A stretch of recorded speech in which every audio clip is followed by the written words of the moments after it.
Hello learners, welcome back to Learn English by Tabassum and this is Tabassum here. So today in this particular video, we will discuss class 12th English chapter number 3 which name is Deep Water and the author name is William O. Douglas.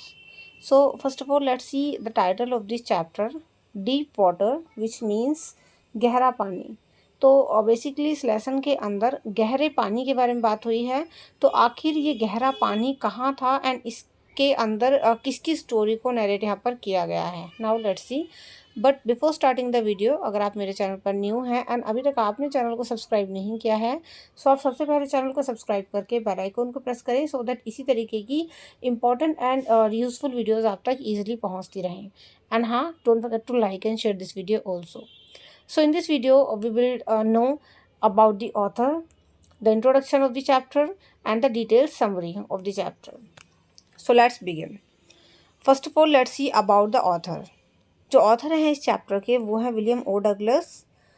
He was born in 1898 and he died in 1980. तो आप देख सकते हैं 1898 से 1980 तक ये थे. He was born in Maine, Minnesota. ये बॉर्न हुए थे मेन मिनीसोटा में. After graduating he taught for 2 years in a high school in Yakima. जब इनकी ग्रेजुएशन कंप्लीट हो गई तो इन्होंने 2 साल तक याकिमा के हाई स्कूल में पढ़ाया. But he got tired of his job and pursued a legal career. लेकिन फिर ये अपनी जॉब से टायर्ड हो गए, मतलब थक गए, इनको जॉब अपनी पसंद नहीं रही और उसके बाद इन्होंने लीगल करियर परसुएट किया. He met Franklin D Roosevelt and became his adviser. इसके बाद ये मिले फ्रैंकलिन डी रोजेवेल्ट से और उनके एडवाइज़र बन गए. He was a leading advocate of individual rights and retired in 1975 and serving the longest period as justice. इसके बाद क्या हुआ, he was ये एक लीडिंग एडवोकेट थे इंडिविजुअल राइट्स के जो कि रिटायर्ड हुए 1975 में और इन्होंने अपनी लाइफ का एक longest period as a justice के तौर पर सर्व किया. Now let's see the introduction of the chapter. So introduction है, the following excerpt is taken from of man and mountains by William O Douglas in which he narrates his own experience of drowning in water. ये जो lesson है आपका deep water, ये एक भाग है, ये एक हिस्सा है. कहाँ से ये लिया गया है? ऑफ मैन एंड माउंटेन्स से. ये ऑफ मैन एंड माउंटेन्स लिखी गई थी विलियम ओ डगलस ने और इस ऑफ मैन एंड माउंटेन्स के अंदर विलियम ओ डगलस ने जो है अपने खुद के एक्सपीरियंस को शेयर किया जिसमें ये वाटर के अंदर ड्रो हुए थे, मतलब पानी में डूब गए थे. In this essay he talks about the fear of water and threat after he finally overcome it. इस पूरे हिस्से के अंदर विलियम ओ डगलस ने अपना फियर बताया है कि पानी को लेके इनके अंदर कितना डर आ गया था और उस डर से फाइनली इन्होंने ओवरकम कैसे किया. The author reveals how he had feared water when he was 3 or 4 years old. तो ऑथर ने ये रिवील किया कि किस तरीके से उनके अंदर पानी को लेकर डर था जब वो 3 से 4 साल के थे. At that time, his father had taken him to a beach in California. उस टाइम क्या हुआ था, जब ये 3 से 4 साल के थे तो इनके पापा जो हैं, इनके जो फादर थे, वो इनको कैलिफोर्निया के अंदर एक बीच पर लेकर गए थे. He was terrified at the sheer force of the waves that swept over the beach and knocked Douglas down. तो जब ये बीच पर लेके गए थे इनके फादर इनको, तो उससे क्या हुआ कि जो बहुत बड़ी बड़ी वेव्स आ रही थी उससे क्या हुआ कि विलियम डगलस वहाँ पर गिर गए और जो वेव्स थी उन्होंने बहा कर विलियम डगलस को अपने अंदर खींच लिया और डगलस जो है वेव्स के अंदर गिर गए थे. But he decided to overcome his fear. ठीक है, लेकिन उन्होंने जो है ये डिसाइड किया कि वो इस फियर से ओवरकम करेंगे. One day he was sitting on the side of the pool waiting others to come. एक दिन क्या हुआ, देखो ये तो पहला एक्सपीरियंस था जब डगलस जो है पानी के अंदर गिर गए, लेकिन उस टाइम पर उनके फादर ने उनको बचा लिया है, जो भी हुआ.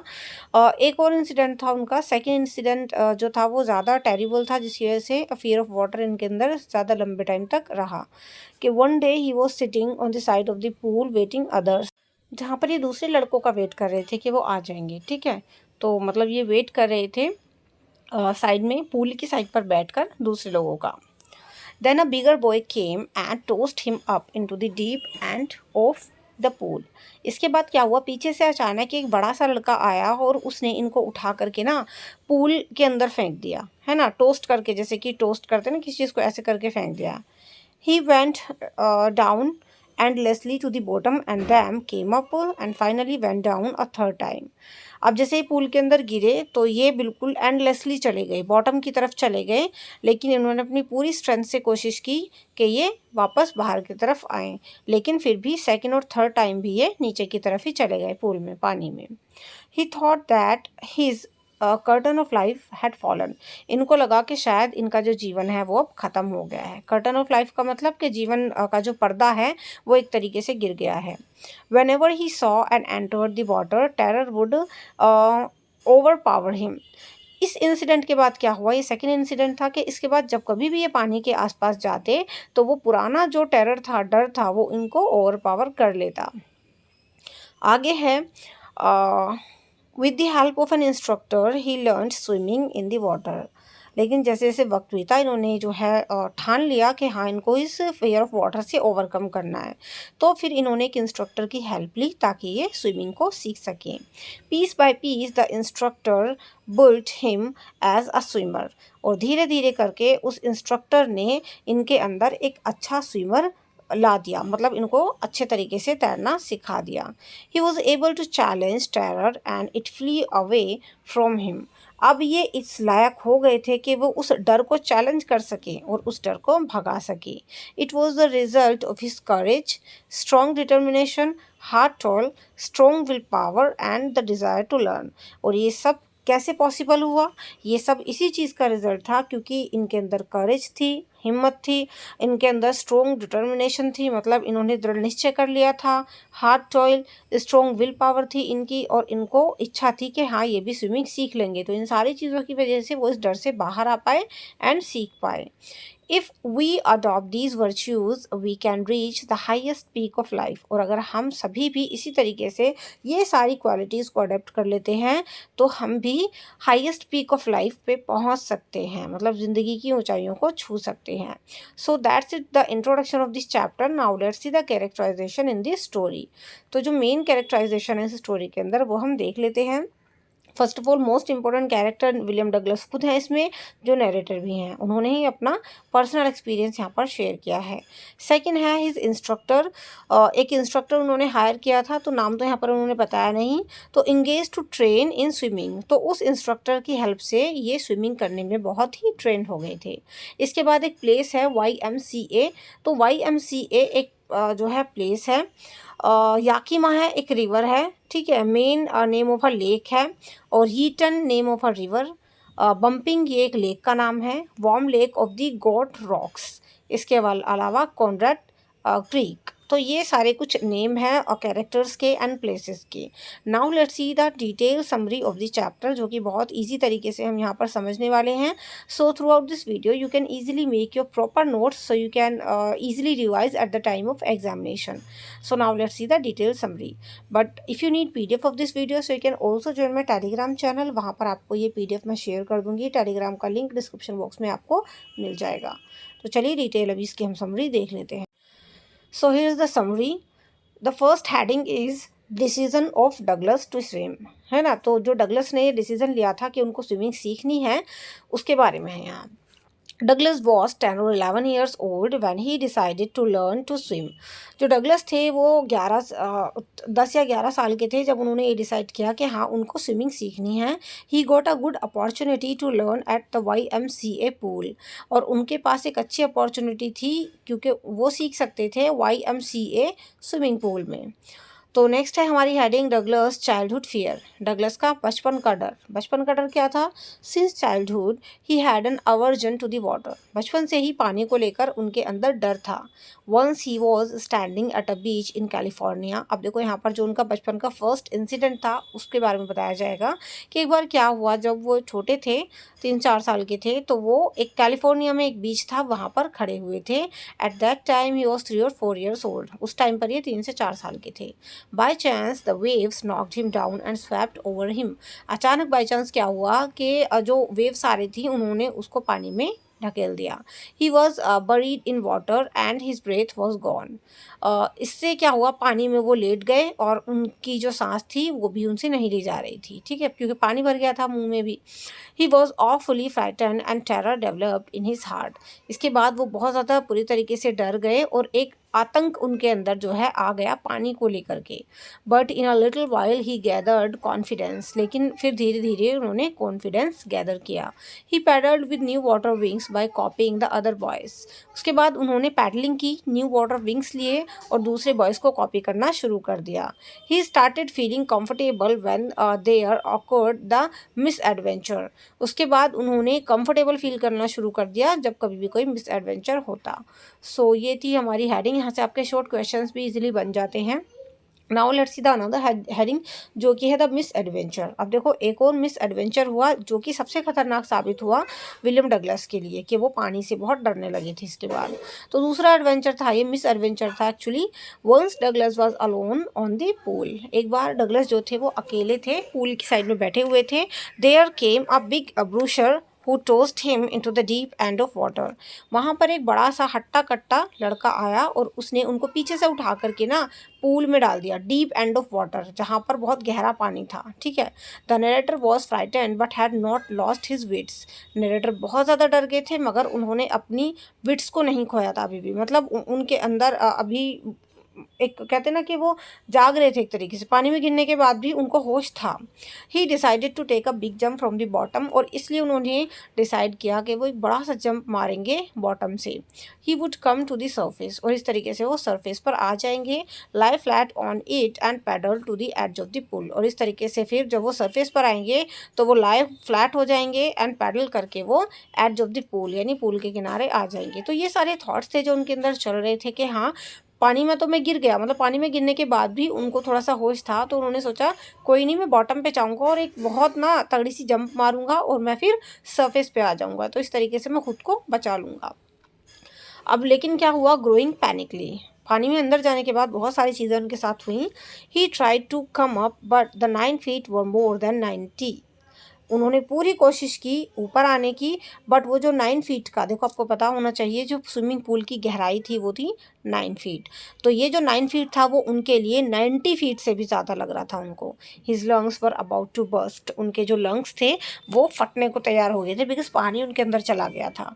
When his feet hit the bottom he gathered When his feet hit the bottom, he gathered all his strength and made a great spring upwards। जब देखो क्या हुआ, जब उनके फीट ने बॉटम को टच किया तो उन्होंने अपनी पूरी ताकत लगाई और एक बड़ी सी जंप करने की कोशिश की ऊपर की तरफ को। He imagine to bob the surface like a cork but he came up slowly. उन्होंने इमेजिन किया था कि इस तरीके से वो सही से जंप मारेंगे तो वो कॉर्क की तरह उछल कर ऊपर आ जाएंगे, बट वो बहुत ही धीरे धीरे ऊपर आ रहे थे। He opened his eyes and saw water everywhere. उन्होंने अपनी आंखें खोली पानी के अंदर ही और उन्होंने देखा चारों तरफ पानी ही पानी था।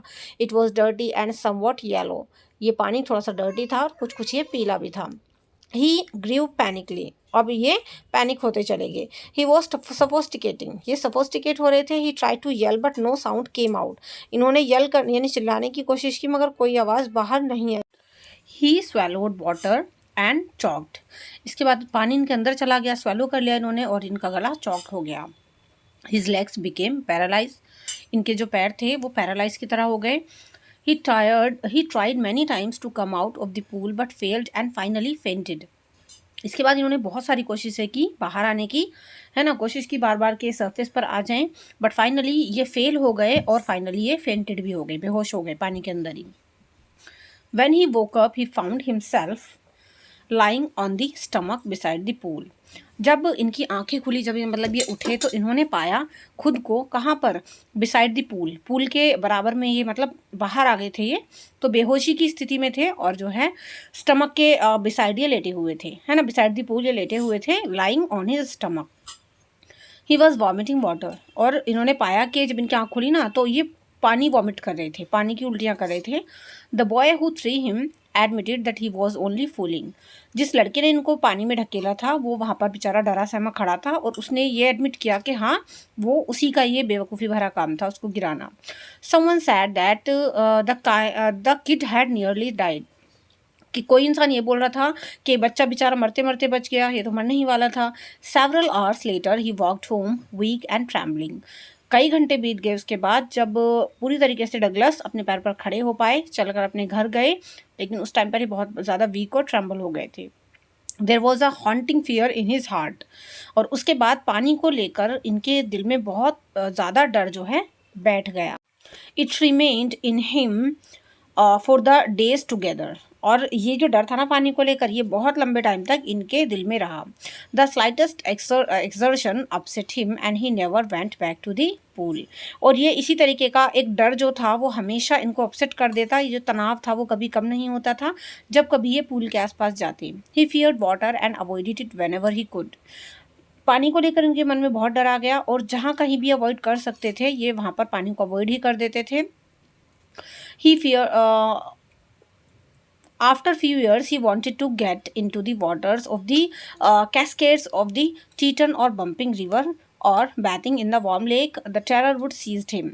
अब काफ़ी सारे इसी तरीके से बीतते चले गए और अब ये चाहते थे कि ये जो कैस्केड्स के जो वाटर हैं है ना, उसमें जाकर जो है नहाएं, जो झील थी, इसके अलावा जो बम्पिंग रिवर थी, वार्म लेक, इन सब में चाहते थे ये जो मतलब जगहें थी कि हाँ, पानी का आनंद ले वहाँ पर जाकर और फियर ऑफ वाटर इनके अंदर ना रहे। बट हमेशा क्या होता था कि एक टेरर इनको सीज कर लेता था। This handicap remained with him for years. और इस तरीके से कई सालों तक ये पानी के डर के साथ ही जीते रहे। It ruined his fishing trips and even his joys of canoeing, boating and swimming. इस पानी के डर से क्या होता था, हमेशा इनकी जो मन की इच्छाएं होती थी, जैसे कि फिशिंग करना, फिशिंग ट्रिप्स जो होती थी इनकी, कैनोइंग करना चाहते थे, बोटिंग करना चाहते थे, स्विमिंग करना चाहते थे, तो ये सारी सारी बर्बाद हो गई थी पानी के डर की वजह से। He failed to overcome with this fear in spite of using every way he knew. वो हमेशा इस डर से ओवरकम करने में फेल हो जाते थे और वो ये नहीं देखते थे कि हाँ मैं कौन सा ऐसा रास्ता ढूंढूं जिससे मैं इस डर को ओवरकम कर लूं। लेकिन इसके बाद फिर भी उन्होंने कुछ सोचा। इन्होंने क्या किया, एन इंस्ट्रक्टर फॉर स्विमिंग। तो देखो कहीं ना कहीं इनके मन में अब आया कि हाँ मुझे पानी का जो डर है इसको ख़त्म करना है, फियर ऑफ वाटर से ओवरकम करना है। तो इसके लिए इन्होंने क्या किया, एक इंस्ट्रक्टर हायर किया ताकि वो उनको स्विमिंग सिखा सके। At last 1 October he engaged an instructor to train him to overcome this fear. और अंत में क्या हुआ, अक्टूबर के मंथ में इन्होंने एक इंस्ट्रक्टर को इंगेज किया ताकि वो इनको ट्रेनिंग दे सके कि इस फियर से कैसे ओवरकम करना है। At a pool he practiced 5 days a week an hour each day. एक पूल के पास ये प्रैक्टिस करते थे, हफ्ते के 5 दिनों में प्रैक्टिस करते थे और 1 घंटे के लिए। The instructor put a belt around him. वो जो इंस्ट्रक्टर होता था जब वो उनको प्रैक्टिस करवा रहा होता था तो इनके ना बेली पर एक वो बेल्ट बांध देता था और a rope attach to the belt went through a pulley. और फिर क्या करता था, उस बेल्ट से एक रोप यानी रस्सी को अटैच करता था जब ये मतलब चरखी की तरह पूरे पानी में घूमते थे, ताकि अगर ये बाई चांस डूबने वाले हों तो उस रस्सी से पकड़ के वो इनको खींच ली। Each time when he went under some of the old terror return and froze his legs. हमेशा क्या होता था जब ये सीख रहे थे, जब भी ये पानी के अंदर जाते तो ये पुराना जो डर था वो इनको फ्रीज कर देता था। It took 3 months before the tension began to disappear. और इस डर की ने ही लगभग 3 महीने लगा दिए। 3 महीने बाद धीरे धीरे वो डर डिसअपियर होना शुरू हो गया, कम होना शुरू हो गया। Then he was taught to breathe out and breathe in after putting his face under water. उसके बाद इस इंस्ट्रक्टर ने इनको सिखाया कि तुम किस तरीके से ब्रीथ आउट कर सकते हो एंड ब्रीथ इन कर सकते हो, मतलब पानी के अंदर बाहर किस तरीके से तुम सांस ले सकते हो। He repeated this exercise hundreds of times. और इसके बाद विलियम डगलस ने इस एक्सरसाइज को 100 of times कम से कम रिपीट किया। Bit by bit he could shed his haunting fear. और धीरे धीरे इस तरीके से उन्होंने अपने इस डर पर काबू पा लिया और ये पाते चले। चलिए नेक्स्ट हेडिंग है piece by piece a swimmer. और इस तरीके से पीस कर करके है ना, एक टुकड़ों में एक तरीके से एक स्विमर तैयार होता चला गया। When the instructor had perfected his each piece in swimming, he told Douglas to dive off, to swim across, to crawl and other strokes. जब उस इंस्ट्रक्टर ने परफेक्टली सारी चीज़ें पीस बाय पीस करके सिखा दी विलियम डगलस को, swimming करना सिखा दिया, तो फिर उसने कहा विलियम डगलस से कि अब तुम डाइव ऑफ करो, मतलब तुम गोता मारो, तुम स्विमिंग करो, है ना, तुम रेंगते हुए जाओ और जितना भी तुम कर सकते हो सब करो। when he was in the middle of the lake, the old sensation returned in miniature। जब कभी भी ये मिडिल में, देखो आसपास तो ये तैर लेते थे, लेकिन जब ये लेक के मिडिल में जाके, बीच में जाके वहाँ पर स्विमिंग करते ना, तो वो पुरानी पुरानी सेंसेशन इनके अंदर छोटे मोटे तौर पर वापस लौट जाती थी। जैसे ही ये तैरते तैरते बीच में जाकर पहुंचते तो कहीं ना कहीं वो पुराना डर इनको फिर से जकड़ लेता। In water he did the crawl, breast stroke, side stroke, back stroke etcetera. पानी के अंदर इन्होंने कई तरीके की क्रॉल ली, जैसे कि breast stroke, side stroke and back stroke. तो इस तरीके से पीस बाय पीस एक स्विमर इनके अंदर तैयार हुआ। द रेजिडुअल डाउट्स, लेकिन फिर भी उसके बाद कुछ डाउट्स थे इनके जो रह रहे थे। The haunting water fear was gone, like his friend Do Corpron on swimming across the other shore and back of the warm lake. अब देखो ये जो पानी को लेकर डर था वो बिल्कुल इनके अंदर से चला गया, जैसे कि इनका फ्रेंड डो कॉर्प्रॉन स्विमिंग के लिए जो पानी का डर था इनके अंदर से वो निकल गया अक्रॉस दी अदर शोर and back of warm lake.